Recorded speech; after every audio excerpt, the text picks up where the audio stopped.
by early November, it was clumps. By December, balding, and then into the new year, gone. It happened so fast. 4 out of every 10 women will experience hair loss and hair thinning by the time they're 40. I took my hair for granted completely my entire life, and I just wanted to look like myself again. How deeply entrenched in our culture it is for this attachment we have to our hair. It's this expression of like beauty and identity. It's another body part. To lose it all, it throws you into like confusion and identity loss. There's no quick fix for this. No. I'm so happy to have you here. Oh, I'm happy to be here. It was really fun meeting you at that Clé de Peau event.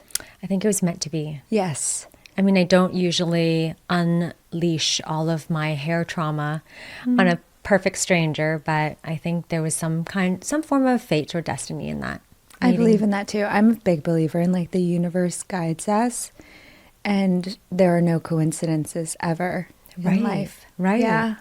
Including my hair loss.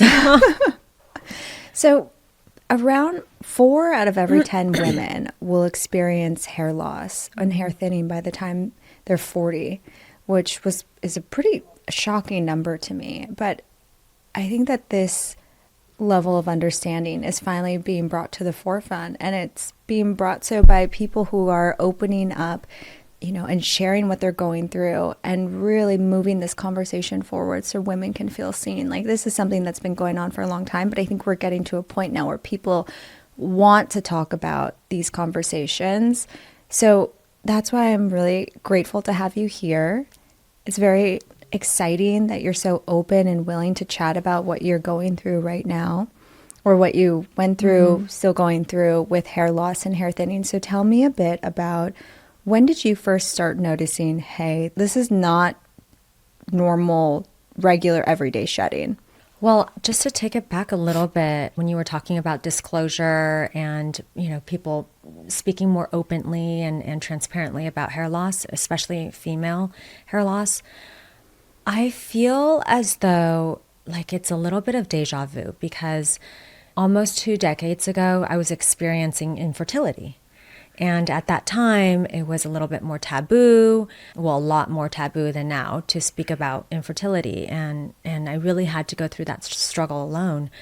And when I started to experience hair loss, and it was very rapid, I felt like I was going through the same thing, where it was shock, it was lack of kind of people to speak with, but then it was out of desperation that I started seeking help, whether from professionals and colleagues. And then through that exploration, I was able to discover that I'm not alone in this, and it's quite common, as you had mentioned, 4 out of 10. I would venture to say I felt like it was much more, and women were just not openly speaking about it, because perhaps there is a shame or embarrassment or stigma or confusion, so all of these emotions associated with hair loss.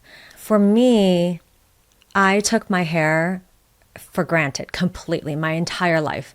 I've always had really thick hair, compliant hair. I was a cheerleader dancer growing up, so my hair was yanked, tugged, braided like crazy every single day. Slicked back. Yeah. I was in the sun-in phase. I'm a millennial, so we bleached our hair like there was no tomorrow. Oh my God, I had that time period as well. I was blonde in college. I went to Pepperdine in Malibu. All of my friends were blonde, my sorority sisters, and I wanted to blend in. And so I just never really took good care of my hair. It was just always there, and it always performed. In fact, I had so much hair that I used to thin. I had regular appointments to the hair salon to thin out my hair, just to like take some out, because make it more manageable. Yeah, my ponytails were so thick. And so I think when it first started to happen, I was in a little bit of shock and confusion, but it happened so quickly that I went from confusion to scrambling and desperation, because it started coming out in clumps, and the bald spots were extremely visible. It was almost like overnight, I was just balding. At first it was on the inside, and I was able to cover it with some patches of hair, and then it started balding in very visible spots, and then all of the bald spots just blended in together, and it was kind of like the world map, and it was like the ocean just flooded, in terms of baldness. So you're in your bathroom and you're just like running your hands through your hair or brushing your hair, and you'd notice like a clump would come out. Yes. In fact, in the past, I used to be happy when I would lose some hair because I was like, oh, great, I'm just going to thin out my hair naturally. But as I was brushing my hair or washing my hair, when clumps started coming out, there were moments where I thought it was kind of like silly or funny. I'd be like, hey, look, Gabe, look, I'm aging. Or, I wonder what's going on. And then it became very, very serious. And of course, the bald spots is really when, reality sets in. Then it was scramble mode. And I feel like because it's hair, it takes a while for it to be visible that there's something going on because of the way the hair cycle is. Yes. And it's so long. I mean, the hair that we have on our head, like down here, I mean, this is years and years old. And so when you started noticing that this was happening, it sounds like it was overall diffused shedding. And then slowly it became the clumps. But like, how fast did that go from like, okay, I just noticed like I'm having more shedding than usual. And on average, they say like 50 to 150 hairs shed per day is like normal. And then if it gets above that, it's considered, then it's considered like, hey, actual like real thinning and loss is happening. Yeah. So how fast did it go from just diffused overall shedding to, oh my gosh, I'm seeing clumps? I think it was shedding for a while, and I just wasn't paying a lot of attention to it. And then in the fall, I remember there was a thought. I'm like, oh, my hair's shedding like autumn leaves, and it was very like, oh, okay, interesting. And then by early, I would say like November, it was clumps. By December, balding. And then by New Year's and like, I think into the new year, gone. It happened so fast. I'm so fortunate that I'm married to a plastic surgeon. The jackpot there, girl. I didn't appreciate him that much either we got married when I was 23. So, back then I was like, oh, I don't need him for anything. Yeah. But now I like desperate need him for everything. So right away, I was able to troubleshoot. And I had an expert, and I had someone to like just ask questions or help me pronounce prescription, names, help me call in prescriptions. So you started down this path of, oh my gosh, I'm scrambling. I got to figure out what this is. What sort of blood tests or testing were you doing in the initial phase to figure out what's going on? I went to 3 doctors. First, it was a a traditional dermatologist to check my scalp. Yeah, because many of them do skin and hair. Yeah. And she ruled out some of the traditional causes. This was now a game. Now it's just like we're desperate. We need to find a solution. In order to find solutions, we need to figure out the problem. So she ruled it. It was like a process of elimination. Then I went to a hair specialist, a men's hair specialist, and he had other alopecia. So like androgen alopecia, which is hormone related. So that was not it. And then stress related. That's telogen effluvium, the traction alopecia. Like, so kind of these, if you like run through the list of like what causes it. And they were like, nope, nope, nope, nope. And well, they were analyzing the follicles and the way a pattern looked, and they couldn't pinpoint one specific type, or they couldn't address it with one kind of solution or one main problem. Yeah. So then I had to go to a women's health, and then that's when the lab work started. Who did you go to? I went to Dr. McClelland. She is in Brentwood, and she ran every possible test you can think of. I think I have a photo. I think I had 20-something vials for one of the lab tests. They took out so much blood. We tested for everything. She even did like memory tests with me, physical tests, bone density. There were all sorts of contraptions and that I went through. It was a full day of testing in their center.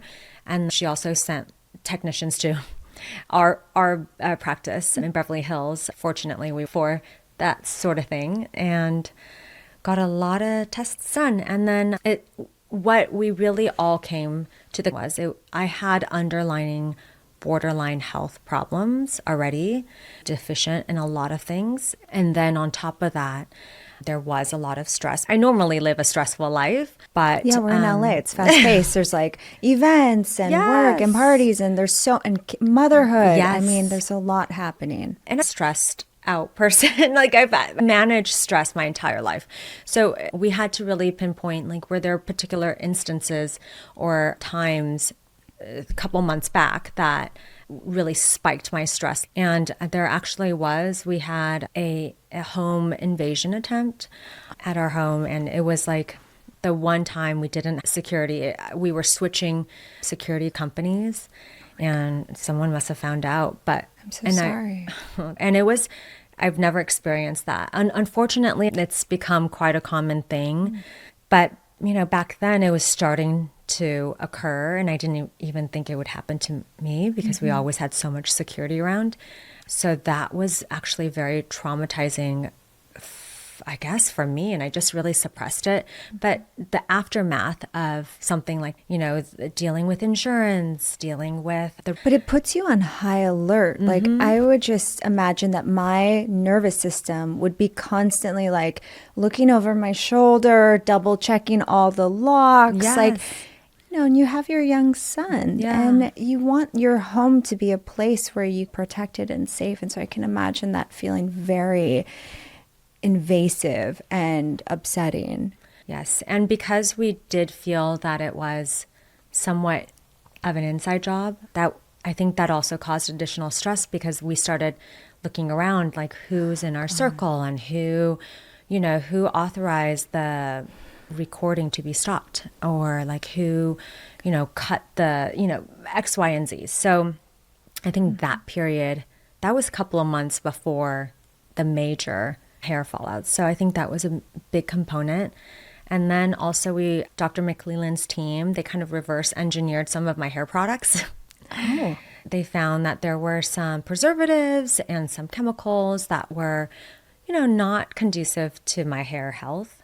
So at that time, I was exploring a different hair color, and there was a particular hairline that I was using that, my hair was bleached and the color was stripped, and then that had different ingredients that were fighting against what my hair wanted. I think I don't necessarily know that a lot of hair care practices, lifestyle factors can really contribute to hair loss, like bleaching, excessive heat styling. And I can only imagine, like, you're in the public, you're on Netflix, you're going to events, you're in this very high profile circuit. And so I'm sure your hair was just getting styled a lot. There was on a regular basis. Yeah. There was a point I was getting glammed 3 times a day, and 3 different, Was that for the show? It was for this point where I was doing RuPaul's Drag Race, Dancing with the Stars, and Bling Empire at the same time. And then even with Bling Empire, sometimes we would shoot, 3 different scenes in one day, and we would have to change up the hair and makeup so it looks like it was different days. Right. So yeah, my hair was going through a lot, and I was going through a lot, and I've never really been super good with my nutrition either, because I'm so busy. Yeah, you mentioned the deficiencies. So what were some of the deficiencies that the lab work came back I with? was borderline, mites were down, ferritin levels were down, magnesium. I mean, like, across the board, I was B12 or... Yeah, everything on very, like, survival mode. I mean, it was like a matcha latte survival. Basically, my diet. I'm like in that mode right now. Don't Podcast do it. recording. It's like I take my thyroid medication in the morning, and then I wait a few hours. I have my matcha latte, and I don't eat anything until like 2 in the afternoon. Yeah, that was my diet. Don't do it. Protect the hair. The interesting thing is, when you lose it all and you're desperate to get it back, anything. And so when I found out, like, all of those levels were low, I started, like, eating everything in sight. You've got a steak, I'm going to eat 3 of those. And I was drinking bone broth day and night. And I had a full food list, and I was stuffing my face. Supplements? Oh my gosh. Oh, supplements. I thought I look like a 95-year-old. I have no offense to 95-year-old ladies, but when you're living life, you are with help of supplements. Yeah. With like the huge, I'm just imagining you sitting in front of your kitchen table with like the huge, massive mega ones with like rows and rows. Yes, because some of those supplement pills, they're like horse pills. Yeah, they are. Like, how can you? Yeah.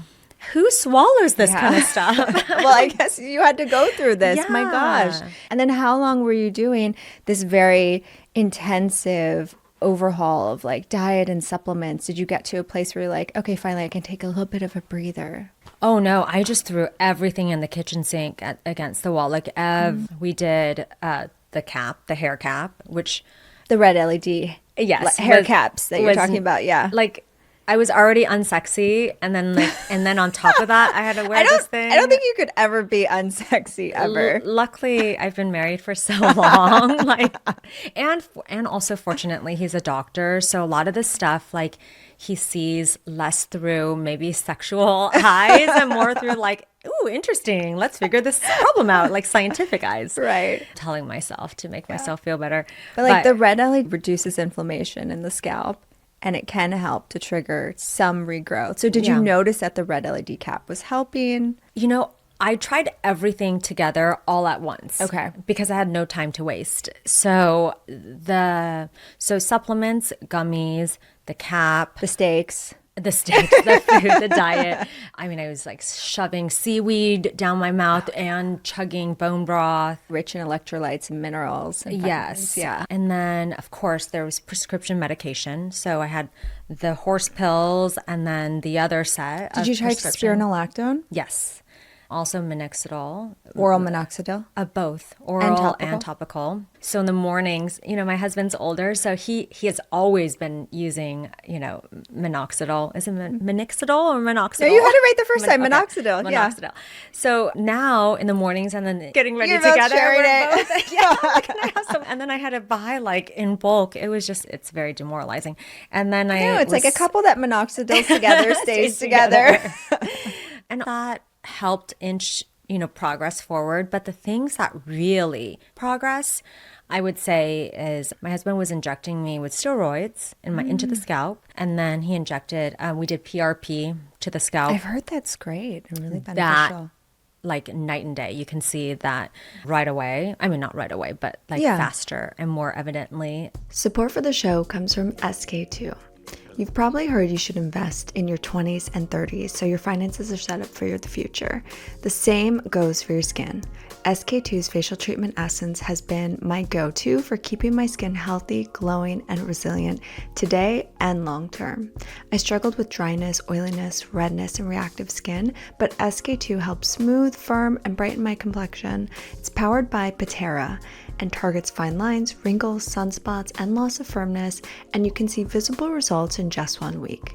This is a cult favorite for over 45 years, trusted by skincare experts and celebrities alike. Invest in your skin with SK2 and love your bare skin. Did you just do injections or did you ever do it applied topically with microneedling? Because I've heard some people do that as well. Okay, both. And with exosomes. Okay. And with stem cells. Oh, nice. So because I have access. Yeah. And lasers. Lasers. He used, I know Silfirm, we did. Oh, yeah, because the microneedling. The RF filling. And then Alma CO2 hybrid. Mm-hmm. He also did. I think that's a new one you guys have, right? Mm-hmm. Yeah. We just threw everything at it. And it was towards the end when we were doing some of those more procedures and I'm the world's biggest nudophobe. So I should preface, I think a lot of times people just assume, oh, you're married to a plastic surgeon. You're in there all the time getting it done. I know, I would be. Oh, no. I stayed because I'm so scared to get Botox very seldomly, like only when I'm absolutely like completely crinkled up. Mm-hmm. I would have to be put under. In the past, I used to get Botox. My husband would come into the dental office while they gassed me or put me under anesthesia. That's smart. A 2-for-1. Yeah. And get my Botox that way until we started, having nitrous oxide as when my husband would put. I mean, there was a whole protocol just to see a needle for a second. Like I needed to be a Valium, half of Vicodin, blast music in my ears, topical nitrous oxide. And so, anyway, the PRP was off limits for me. There wasn't even like, even if I grew old and wrinkly, I still would never touch PRP for vanity purposes, for aesthetic purposes. But for my, like, I was desperate. That's so fascinating to me, but I think it really touches on how deeply entrenched in our culture it is for this attachment we have to our hair. Yeah. It's this expression of like beauty and identity. And so that's so interesting to me, that something that you would not do for your face for vanity, but for your hair, you would. Absolutely. So the emotions of when this was happening, and you're trying everything, throwing the whole kitchen sink at it. Like, how are that process? It was some of my darkest moments, for sure, in my entire life. And I know people who have gone through it or are going through it, they understand exactly how that feels. One of our initial charities when Dr. Chu and I first opened up our practice was to support the John Wayne Cancer Institute, and specifically women who have lost their hair, supporting with wigs and hair growth programming. And this is way back when. And I remember back then, I was very empathetic and sympathetic towards what these women were going through. But you really don't know how that hits until it happens to you. And I feel like hair, it's like it's another body part, it's a limb, and to lose it all, it throws you into like a state of like confusion and identity loss, and almost like a loss of control over. Because fix for this. No, that's the other thing, is there is no quick fix. Whereas like with the skin, because it turns 30 days, like if you're dealing with a breakout or something like that, not that it's a lot faster of a recovery than dealing with the hair. So when you're going in like we mentioned, you're a forward facing person, you're in like high profile circles. And so how did you manage going through this and juggling the responsibilities of your daily life, of being in front of the camera? Were you filming at those shows you mentioned? I was actually working on a new show at that time. I remember there were distinct moments. I remember the moment when one of the doctors said, we might have to consider hair transplant. Let me sign you up for an appointment. And that was like that almost seemed like there's nothing else anyone can do. Like I had to, explore this. And then, there were moments, I remember there was a moment where I was attending my friend's wedding in Hawaii, and I had no hair. I had to wear a wig, but it was before I got a really good quality wig. And I remember I was so scared the entire weekend because the wind was blowing. And so firstly, I'm like, oh my gosh, this thing's going to blow off, or it's going to get caught on fire with all of these tiki things. Yeah. And then I was also thinking, oh my gosh, I don't want to embarrass on her wedding. Like, what if? You're so sweet. I'm like, and I look awful because I'm on these meds, and they like do weird things to your body. It's affecting your hormones. Yeah. And I was just like, I'm so sorry, I'm ruining your pictures with my cheap wig and my awful aesthetic. I'm sure you look amazing. But I worry people are generally, unless you tell them you're going through something, unfortunately, default sometimes is very unkind. So like people like to judge, right? So like, God, with all that money, that's all you could afford, and they don't understand until you're a little bit more open that this is not by choice. I didn't put on this $50 wig by choice. I'm trying. Are these people online? Hopefully not like friends or friends of friends. No, okay, no. Just strangers online, and you don't want to give them too much attention. But as soon as I was able to have an open discussion, oh my gosh, my inbox was flooded with support and advice and, just strangers offering counsel. And I felt like there was a true community there. And that was the silver. That also happened with my infertility when I was discussing it on Bling Empire. I remember that type of like, I also went through that. This is what I did. These are the experts I sought out. These were the solutions that worked for me. And I love that community. Yeah, that's why it's so wonderful that you're sharing your story so openly and talking about it and giving visibility to other women who have gone through it, are going through it, because then they can see, hey, this is a person who is not ashamed, standing confidently in what they're going through to help lift up others. Yes. And I was wondering the entire time, like, how I'm so fortunate in that, I have the access medically, but also have some resources to invest in these remedies, right? Even wigs. And I didn't realize wigs were so costly. They're so expensive. I knew a little bit because I have a friend of mine who has a wig company down in Dallas. It's called Silker Lace. And she was telling me some of these wigs can be in excess of $10,000, $20,000. Yeah. And so she has a site that does resale because sometimes people will only need it for a certain period of time,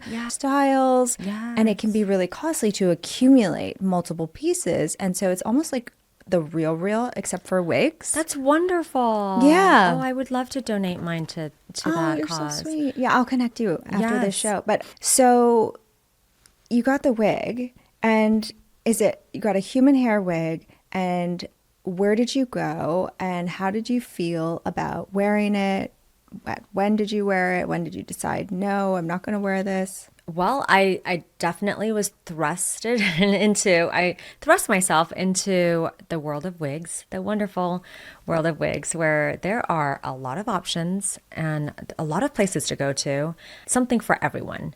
And so it was kind of like Goldilocks and the Bears. You had to like try a couple to see which one's going to work the best for you in terms of the shops and the makers. I had a lady measure my head and, do all the customization. That one was very pricey. She went in and like texturized it, added color. What's her name? Oh, shoot. I forgot. It starts with an M. That's okay. We can include it in the show notes. Did you go to Piney in Beverly Hills? I went to there was a wig. Is it the Wig Fairy in Beverly Hills? There's one I went to a couple. Okay. There's I think it's called the Wig Fairy. They have selection, I thought, for, my style and what I needed. And I think the vibe there is super positive as well. And you're like amongst others who are going through something similar or wanting to play and have fun with wigs. So it was a very upbeat environment. And did you go with something that mimicked your natural style? Did you try something new? I mean, it's kind of a great moment if you want to try something different. Yes. Irony is when I used to be filming for different television shows or when I was, doing other photo campaigns, I would pop on wigs for fun. And it was fun to play and explore. And when I lost all of my hair and I had to wear a wig, it obviously became less fun. And I just wanted to look like myself again. Oh, yeah. Like exploring, a new do or a new color. I'm like, I just want to feel whole. I just want to feel like me. So give me my like boring, Grateful that there were a lot of people around to provide advice and support and resources. So you get the wig, but do you feel like you come through on the other side? Well, I mean, I'm trying to look in the mirror Your right hair now. looks beautiful. It's growing out. It's Yeah. like some parts are like this big, this long, and other parts are like this long. They're all doing their own thing. I but would it's- never be able to guess. I mean, it looks very cohesive and all integrated. I think the most exciting part was when the bottom grew out. Yeah. The little chunk in the bottom. Because for a very long time I was bald and then I just had a couple strands. And it was very shocking to in the morning. But as soon as some of it started filling in, and my husband's so cute, he would be so encouraging, and he would say "Oh look, I see a new patch of growth," or that's he would so analyze sweet. my hair in the morning, and then I think I am married to an angel, Gabriel, and then I do have an angel, Gabriel, also. So I have two angels supporting me through this. And little Gabriel, he used hair. So every morning breakfast prayer, every lunch prayer, every nighttime bedtime prayer, he thought like he only had one, but he would just pray for mom to have her hair grow back. And He's so sweet. He's 7. He's 7. Yeah, your miracle baby. Yes, he is my miracle baby. And he went to school asking everyone to help pray for my mom's hair to grow back. So I think I had Kids a lot are of prayers. so just innocent and sweet. And yeah. And at the same time, you want to be strong for them, right? And for me internally, I was like, okay, what's the narrative here? What do I want to impart to my son who's watching this? What's the takeaway here? And you're going through it, but then you also have to like formulate it and package it for your son who's just watching and learning. Yeah. And so I think that the biggest message is you're not bound to your looks, right? Your core, you are here. That's what's important.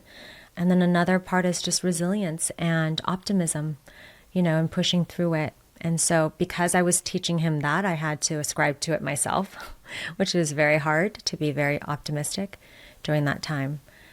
The other thing I want to point out is the aftermath, or like concurrently while you're taking all of these meds and stuffing your face with all of this food, like I was growing hair everywhere.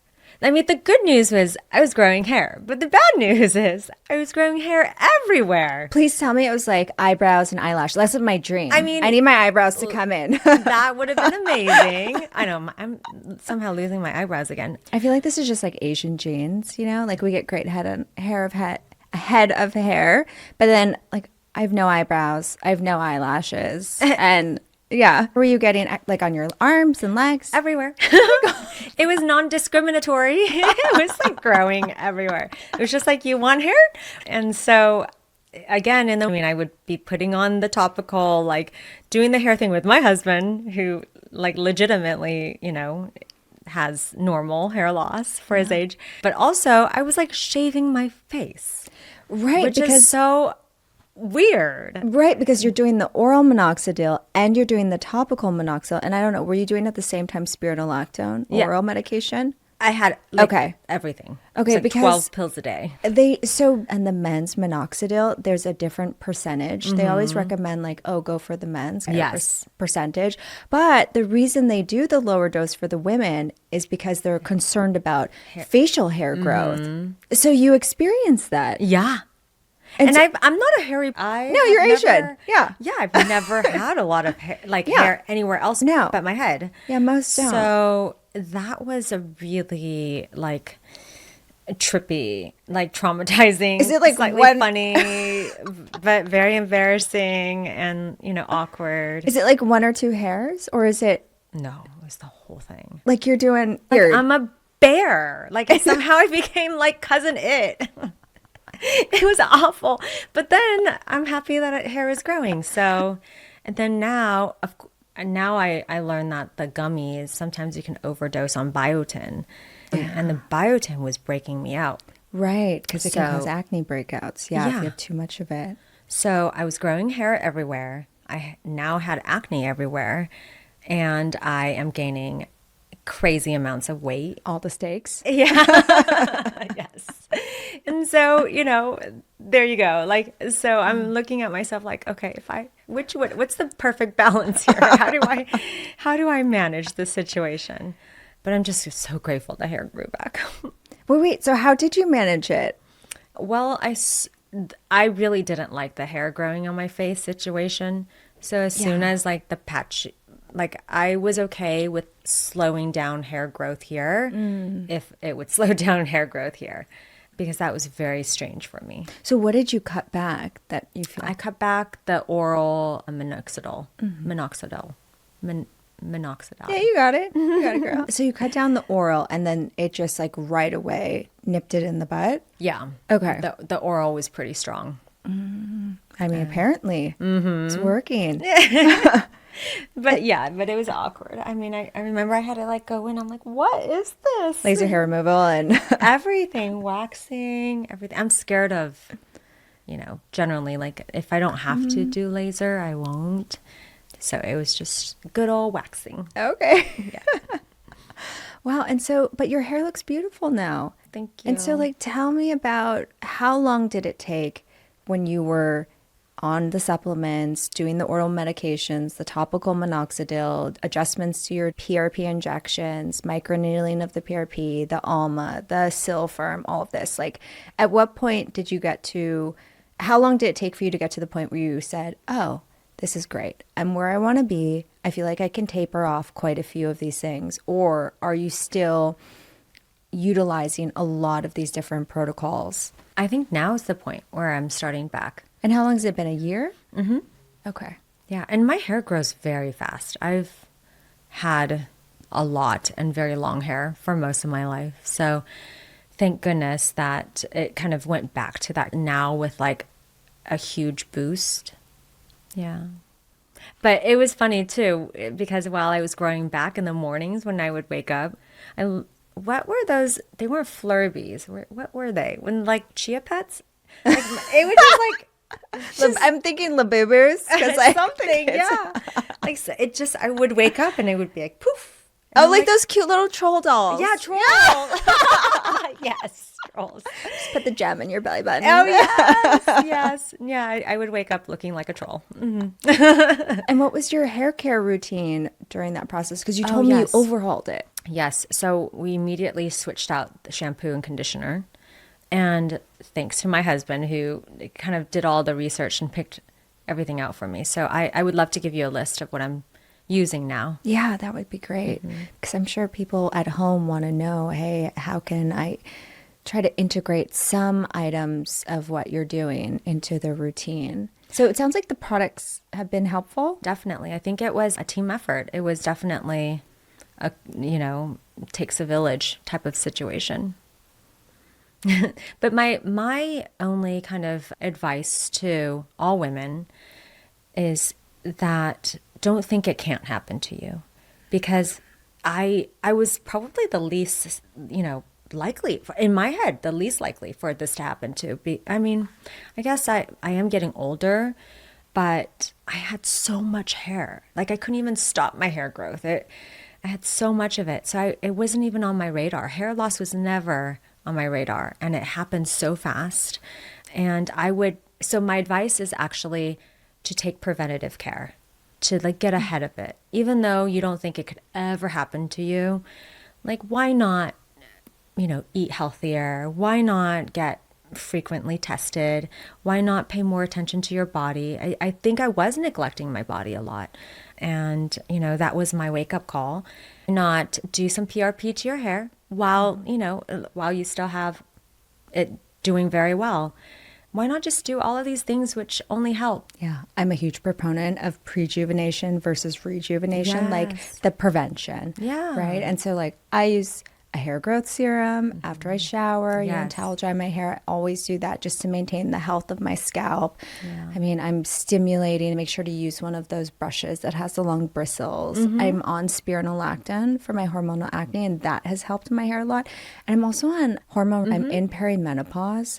And I do notice that it has improved my hair as well. Oh, good. Yeah. So there's lots of different things, but it's really about preventing and just like Yes. caring for our overall health and well-being. Yeah. Yeah. I think times we're the primary caregivers, right? We make sure everyone else is doing okay. The husband, the kids, the business, the house, relatives, parents, everyone. And this is a really strong wake-up call that we really need to prioritize ourselves, at least as much as we do with our children, but preferably first, because we can't help others unless we're, healthy and able. Yeah. It's that whole metaphor. Put the mask on yourself first. Yes. Okay. Through what a typical day looks like in terms of like your beauty wellness routine and how you care for yourself to make sure that this doesn't happen again, and you really like care for your. I think sleep, getting an adequate amount of sleep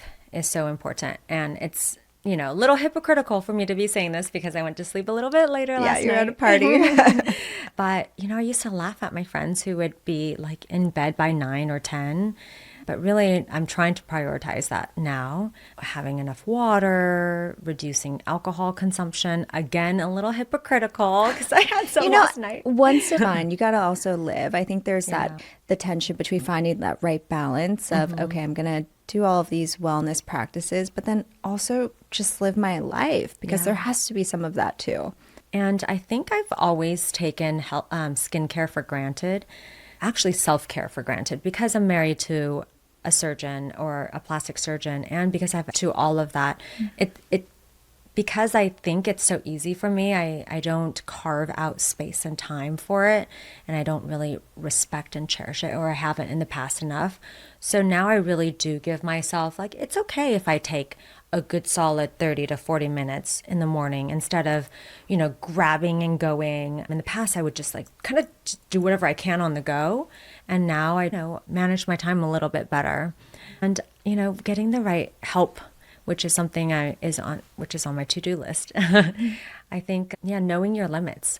A lot of us just want to perform, go, check everything off the list. And it's okay to, I don't know if you have that meme. I have it on, I tell everyone, if you want to know what Christine is like publicly, you can look on my feed. But if you want to know what I'm really like and what's really important to me, go on because that's all the stuff the that I inner repost. workings. That's me. But there's one that is like, I used to be a 10 out of 10 friend. Then I became a 9 out of 10 friend when I had a kid. Then I became an 8 out of 10 friend when, blah, blah, blah. And I think it's important that women in our community, we give each other grace, allowances to not always 10 out of 10, because we need it, because life changes, it fluctuates, it's hard. We go through different chapters and stages, personal things. I think we need to have some grace with our expectations of each other and ourselves. Yeah, there's a lot of pressure, I think, within social friend groups also. Like, hey, if someone needs something, but then you have to think like, oh, what are they also going through? And I mean, we can have it all, but just not all at once. And there are seasons to life. Like, there are times I think back when I was a 10 out of 10 friend, showed up for all the birthday parties, always had a card, always, was there for the phone call when they needed me. Now, I have almost no social life now, just because work is very consuming. I have 2 small kids. It's so I think that's great you bring that up about the importance of taking a pause and to say no. I mean, how do you do that? Because I'm sure you get a lot of invitations for interesting events or dinners. I actually have a whole friend group because I'm in the midst of birthday season, right? So I have a whole friend group. And if they're listening to this, I hope you guys understand, we're still trying to find a date to get together. And, they're wondering, what's going on with this friendship? Why is this happening? Why is she not, always available anymore? And it's not because anything changed. My is a little bit more taxing right now because, I don't have a nanny and I live an hour away from his school. So I'm on the road 4 hours a day. And so that takes away from, socializing time. So I think, again, having balance and giving I don't remember what the question was. No, but I mean, I have a good friend of ours, and she also has a miracle baby. I mean, very, very tough road. And I see all the things that she puts on top of her shoulders, and it's really hard for her to let anyone in to help her with her son. And all I can be is a supportive friend, but I see that, and it takes a village. Do you ever find that it's hard for you to let people in to help you with Gabriel? Well, the last nanny that I hired crashed the car. Yes. Totaled it. It's gone. Oh my God. Thank God everyone was okay. Yeah. Hopefully your son was not in the car. He was not. Okay. And, we had to let go of household staff because we had a big theft. Yeah. So it's not that I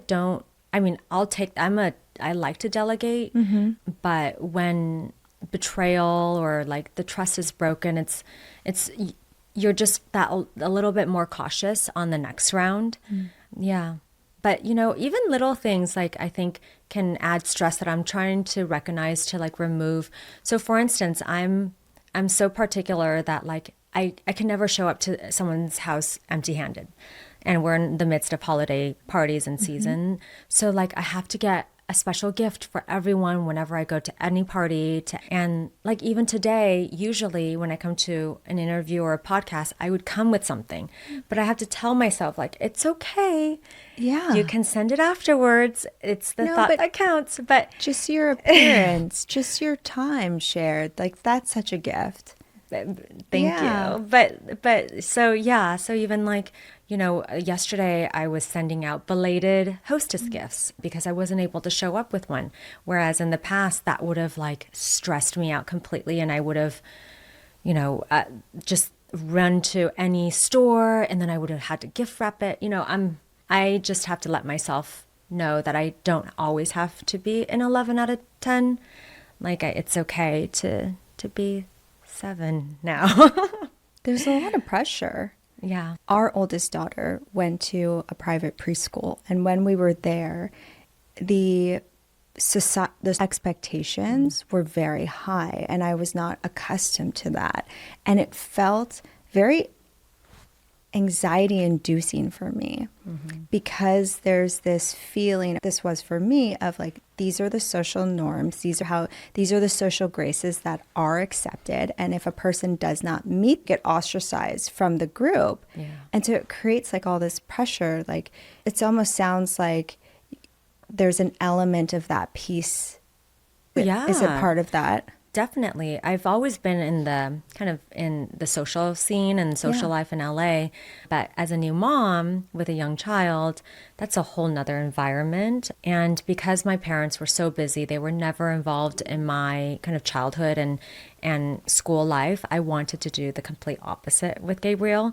So then I've thrown myself in completely, volunteering on different committees and chairing different groups, and in essence brought on a whole nother job. It's a full-time job. So just kind of finding that balance. And I think I'm in that stage where, and Gabriel's 7, so he's very expressive now, right? When they were babies, they can just sleep for a couple hours and he can get done. Now he really wants your attention, and he knows when he's not getting your attention. He's, he'll make comments that like, the mom guilt is a real thing. So balancing all of that. Well, you do it beautifully. And I'm so trying. I'm so happy for you that, this experience with your hair loss is behind you. And I'm so grateful for you being here and sharing your story. And you look beautiful, as always. I'm still trying to figure out what to do with my hair these days. So I'm sorry it's not. And I'm a little bit scared of hair tools. So, and I did have a lot of extensions in the past. So I would caution ladies, gentlemen, against hair extensions, the kind that can tug. But yeah, I'm still trying to figure out what to do with this hair. I'll take any suggestions. I will say this. When I saw your photo that you posted of you with short hair on Instagram, and this was before I saw you at the event and you told me about your hair loss, I thought in my mind, wow, she looks incredible with short hair. It really suits you. Thank you. Do you think that you'll keep it short or go back to long hair? I think we'll just see. Every day is a new thing. Like, how do I gel this down today? How do I gel down my troll hair? Well, thank you so much for being here, Christine. Will you please tell the listeners where they can find you or any other projects you have coming out? Well, I can be found on Instagram at Christine Chu, also on TikTok, although I'm not as active there, and I should be. And I have some new projects coming out, and hopefully there will be much more news about that. Yeah. I'm excited. Can't wait to see it. Thank you so much for having me. Of course. You're such a delight. Thank you. You're so sweet. I'll see you so tomorrow at pretty. your party. Yeah. I have to figure out what I'm going to the 9. So I'm like, I got to bring my A game with the outfit and the makeup and hair. We're shooting for 7s. Okay. Remember, 7 is okay.